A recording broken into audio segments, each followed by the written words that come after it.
కొందరు బ్యావర్స్ గాళ్ళు ఎక్కువైపోయారు. పచ్చ నోట్లకు బాగా అలవాటు పడి పసి ప్రాణాలతో ఆడుకుంటున్నారు. ఏకంగా చాక్లెట్ ముసుగులో మత్తు మందు అమ్మేస్తున్నారు.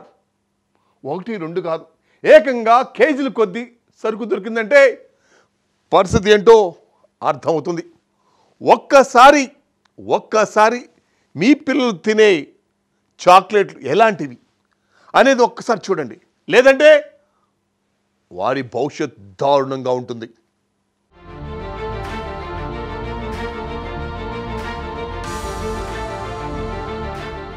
సికింద్రాబాద్ రైల్వే స్టేషన్ సమీపంలో అక్రమంగా గంజాయి చాక్లెట్లు తరలిస్తున్న వ్యక్తిని పోలీసులు అదుపులోకి తీసుకున్నారు. అతని వద్ద నుంచి 24 కిలోల గంజాయి చాక్లెట్ ప్యాకెట్లను స్వాధీనం చేసుకున్నారు.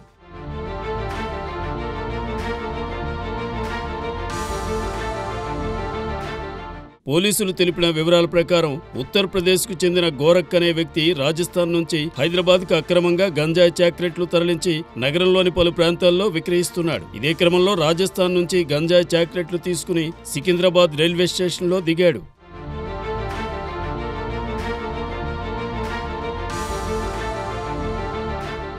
అక్కడి నుంచి ఈ చాక్లెట్ను కూకట్పల్లిలోని ఓ షాపులో ఇచ్చేందుకు బస్సు కోసం వేచి ఉండగా విశ్వసనీయ సమాచారం మేరకు పోలీసులు అతన్ని అదుపులోకి తీసుకుని విచారించగా ఆయన వద్ద 24 కిలోల గంజాయి చాక్లెట్ ప్యాకెట్లు లభించాయి. చాక్లెట్లు స్వాధీనం చేసుకున్న పోలీసులు నిందితుడు గోరఖ్ను అరెస్ట్ చేశారు.